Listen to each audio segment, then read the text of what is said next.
Boa tarde, meu queridos, tudo bem? Aqui está falando então o historiador André Luiz Suíte. Estamos aqui hoje no Rio de Janeiro, né, dia 8/7/2019, no bairro da Penha, Igreja da Penha, Nossa Senhora da Penha, né, que é referência aí sobre a França. Na época que o Brasil estava começando aí a ser formado, veio um público, não só um público como a caravelas, né, que vieram da França e se instalaram aqui na Ilha do Governador.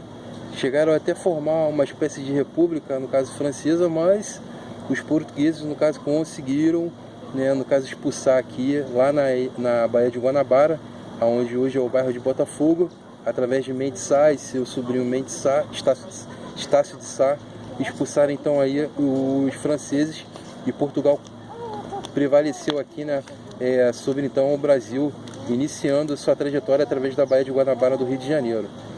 Hoje o que nos traz aqui seriam então aí as três seitas judaicas, né?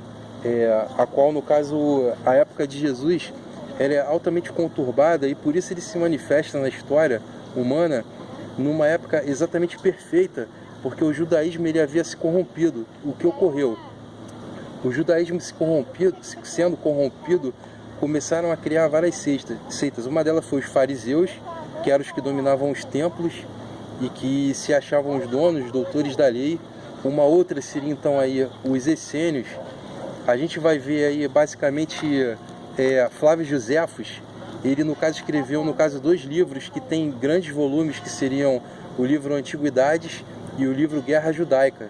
E a gente não pode esquecer também do Manuscrito da Guerra.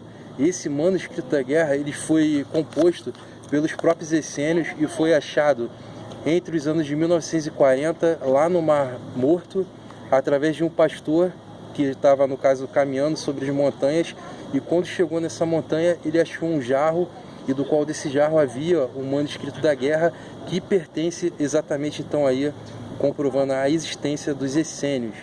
Os essênios, eles, no caso, decidiram se desvincular da sociedade, porque o Império Romano também havia dominado boa parte do judaísmo, e o povo judeu havia basicamente se corrompido.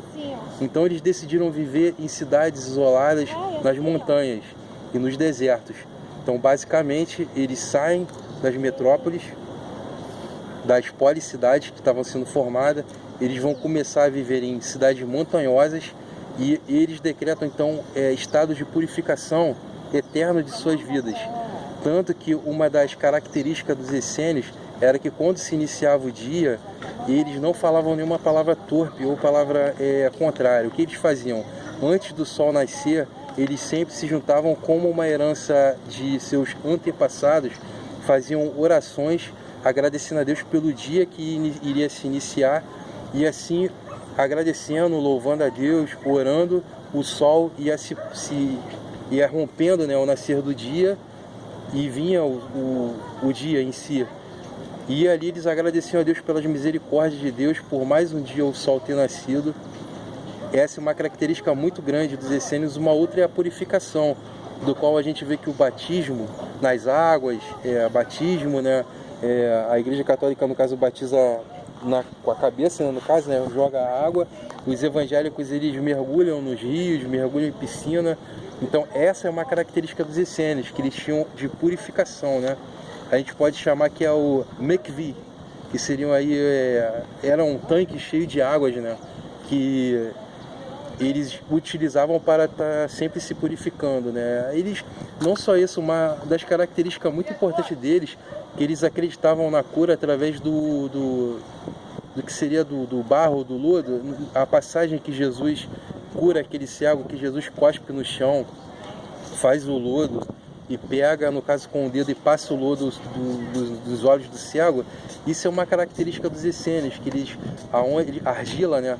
Aonde haviam doenças, eles pegavam a argila e colocavam na região onde estava doente da pessoa, faziam orações ali e assim eles eram curados.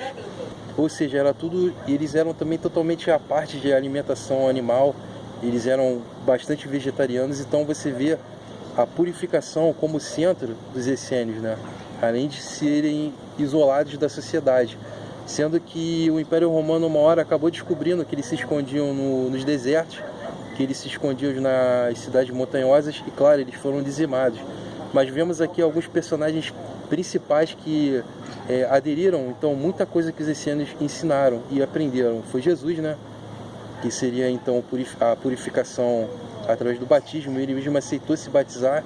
Nós temos também, então, o que seria João Batista. Ele não foi um ortodoxo essênico, tipo que a gente pode comparar um judeu ortodoxo. Ele não foi, porque João Batista, além de ele ter preparado o caminho para Jesus, ele era o primo de Jesus, ele se isolava no deserto, como os essênios, mas ele, volta e meia, ele ia para as cidades para pregar a palavra, né? Falar que o caminho de Deus estava, no caso, sendo preparado para a volta do grande Messias, que estava presente já preparando esse caminho, que no caso seria Jesus. Basicamente, então, a gente pode pegar e extrair esses estudos, igual eu falei, do livro de Flávio Josefo e do Manuscrito da Guerra, que é dos próprios essênicos. Essas seitas, basicamente elas se instalam naquela realidade de Israel porque o judaísmo havia se corrompido. A próxima que eu vou estar fazendo, então, seria sobre os fariseus, né? Eu vou estar falando sobre os fariseus, as suas características, por que os fariseus existiam e por que os fariseus eles foram os doutores da lei que basicamente aí ajudaram a levar Jesus para a cruz, né? E Jesus os condenou. O que eu posso adiantar que Jesus os condenou pelo fato de eles pregarem uma coisa e viverem outra. Então, por isso que tem aquela passagem de Marcos, que Jesus fala dos ais, né? Que seriam, então, aí Marcos capítulo 17, versículo 13, e Mateus capítulo 23, que fala dos ais. Jesus está se dirigindo diretamente, então, aí ao que seriam os fariseus, né? Que eles eram aqueles sepulcros caiados, né? Bonitos por fora, mas podres por dentro. Eles pregavam que a pessoa deveria seguir o caminho da salvação, mas eles mesmos não seguiam. E por isso que Jesus os condenou, falando que eles tornariam pessoas filhas do inferno 2 vezes, pelo fato deles ensinarem uma coisa e viverem outra, e provavelmente aquelas pessoas iriam copiar aquele estilo de vida farisaico e hipócrita. O segundo vídeo, então, o terceiro vídeo vai ser sobre isso, correto? Deixo para vocês, então, um grande abraço. Estamos, então, do Rio de Janeiro. Vou estar mostrando um pouco aqui aonde é a Igreja da Penha, do qual o bairro da Penha está fazendo aí 100 anos, né, agora, nesse mês de julho de 2019. E vocês vão estar vendo aí, ó, que a igreja, a parte da igreja da frente, a gente vai ver também muitas a característica maçônica que tem aqui da igreja. É o seguinte, tem essa cruz aqui em cima que tem uma luz, aí a outra ponta, são 3 pontas que vai fazer um triângulo, mas só vai conseguir ver isso se você tiver de avião ou de helicóptero. Primeiro essa aqui lá de cima, depois você vai ter essa coluna aqui, ó, tá vendo lá em cima essa outra cruz? E aí tem uma outra luz. Isso é interessante porque são características maçônicas, né? Que veio da França, do iluminismo, né? Que formou aqui a igreja da Penha. Que Nossa Senhora, no caso da Penha, ela é vinculada aí com a França, né? Tanto que aqui na frente era a Ilha do Governador, era onde tinha uma república, no caso francesa, só que depois eles foram expulsos. E aqui a gente vai ver essas 2 colunas aqui em cima, tá vendo? Ó, as 2 colunas, e lá não tem uma. Essas 2 formam a base da pirâmide e lá na frente forma a ponta da pirâmide, né? Então você só vai reparar isso se você passar de helicóptero, de avião, ou se você ver alguma foto aérea, que aí você vai ver que ela forma uma tríade, né? A maçonaria cooperando com o iluminismo na formação da igreja, correto? Aqui na frente, aqui, deixar para vocês aqui, ó. Para lá, então, Pão de Açúcar, Cristo Redentor lá embaixo, aqui o bairro da Ilha do Governador, as cidades montanhosas de Petrópolis e Teresópolis é para cá, ó, onde eu estou apontando, que seria o que os essênios viveriam, né?